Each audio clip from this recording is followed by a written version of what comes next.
अरे इतने सारे पैसे। खैर मुझे क्या, एक काम करता हूँ, ये सारे पैसे अपने पास रख लेता हूँ।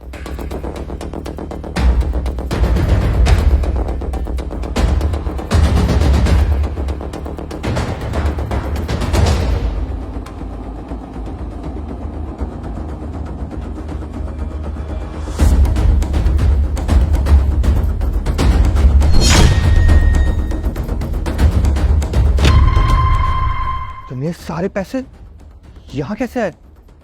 यार छोड़ो, मुझे क्या करना, को बस छुपा लेता हूँ और कहीं रख के आ जाता हूँ, वरना अगर सन्नी ने देख लिया तो पक्का मालकिन को बता देगा। जल्दी कर, निकल वहां से।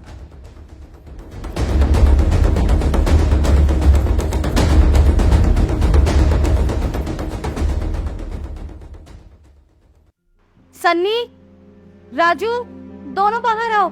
जी मालकिन। मुझे तुम दोनों से कुछ जरूरी बात करनी है। क्या बात मालकिन? तुम दोनों यहाँ पे काफी टाइम से काम कर रहे हो और काफी वफादार भी हो, लेकिन मेरे पास अब तुम दोनों को देने के लिए पैसे नहीं है, क्योंकि तुम्हारे मालिक ने मुझे पैसे देने बंद कर दिए हैं। तो अब कुछ महीनों तक मैं तुम्हें पगार नहीं दे पाऊंगी।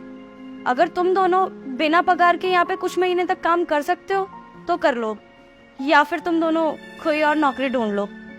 लेकिन मालकिन। देखो, तुम दोनों आराम से सोचो, मैं अभी थोड़ी देर में आती हूँ, फिर मुझे बता देना।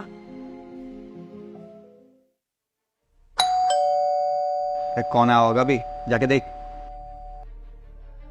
मुझे तो लगा था कि मेम साहब पैसों के बारे में पूछेगी, कहीं यहाँ तो माजरा ही कुछ और है। खैर छोड़ो, छोड़ दूंगा इस नौकरी को, मेरे पास तो इतने सारे पैसे हैं। हाँ भाई, कहाँ है तुम्हारी मालकिन? वो भैया, मालकिन तो बाजार गई हैं। कौन आया है? तुम्हारी मालकिन ना कभी घर पर नहीं मिलती है, पूरे 2 महीने का किराया बाकी है, कब देगी? अभी ना मालकिन के पास पैसे नहीं है देने के लिए। जैसे मालकिन के पास पैसे होंगे ना, वो आपका सारा किराया दे देंगी। तुम्हारी मालकिन आए ना तो उसको बोलना मेरा सारा किराया दे दे, मैं उनका सारा सामान और तुम्हारी मालकिन को ना इस घर से उठा के बाहर फेंक दूंगा। अरे नहीं नहीं, आप ऐसा मत करना। मैंने कहा ना, जैसे मालकिन के पास पैसे होंगे वो आपका सारा किराया दे देंगी। तू बड़ी साइड ले रहा अपनी मैडम की, इतना ही है तो तू दे देना किराया। हाँ हाँ ठीक है, मैं दे दूंगा। कितने पैसे हैं? पूरे 60,000 रुपये हैं। ठीक है, आप रुकिए, मैं लेके आता हूँ। लीजिए। ठीक है, अगर आज ये पैसे ना मिलते ना तो कल तुम्हारा सारा सामान घर से बाहर मिलता।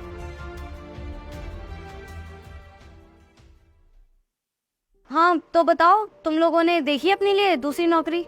हाँ मेम साहब, मुझे तो नौकरी मिल गई है, पर मेम साहब मैं ना कुछ टाइम आपके पास ही काम करूंगा।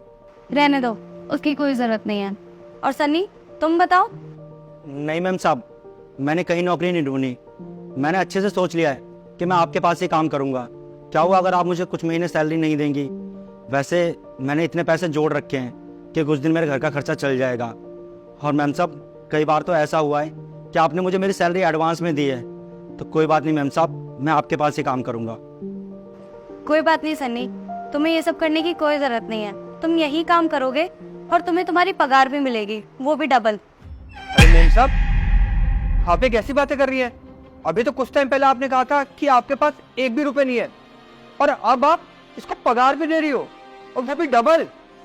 देखो, मुझे तुम दोनों में से ना किसी एक को रखना था, और मुझे समझ नहीं आ रहा था कि मैं किसे रखूं और किसे निकाल दूं। इसीलिए मैंने तुम दोनों का लॉयल्टी टेस्ट लिया, जिसमें एक पास हुआ और एक फेल।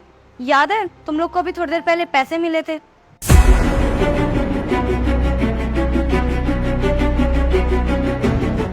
और वो तुम दोनों ने ही रख लिए। और उसके बाद मकान मालिक पैसे मांगने आया था, कुछ याद आया? वो सब मेरा ही प्लान था, ताकि मैं तुम दोनों को टेस्ट कर सकूं कि कौन लॉयल है और कौन नहीं। मेम साहब मुझे माफ कर दो, मुझसे बहुत बड़ी गलती हो गई। मैं अब ना आगे से ऐसा कुछ भी नहीं करूंगा, प्लीज मुझे माफ कर दो। चुप करो तुम। अरे तुम्हें तो देख के ही लगता है कि मुसीबत आने पे तुम अपने मालिक को जरूर धोखा दोगे। अरे कुछ सीखो उससे, उसने क्या किया। मेम साहब एक बार चांस दे दो। बस करो और तुम निकलो यहाँ से। आज के बाद तुम्हें इस घर में आने की कोई जरूरत नहीं है, निकलो। मेम साहब मुझे एक चांस देके देखो ना, मैं पक्का वादा करता हूँ मैं आज के बाद कभी ऐसा नहीं करूंगा। मैंने कहा निकलो यहाँ से। और एक मिनट, वो जो पैसे उठाए थे ना, वो चुपचाप यहाँ रख के जाओ।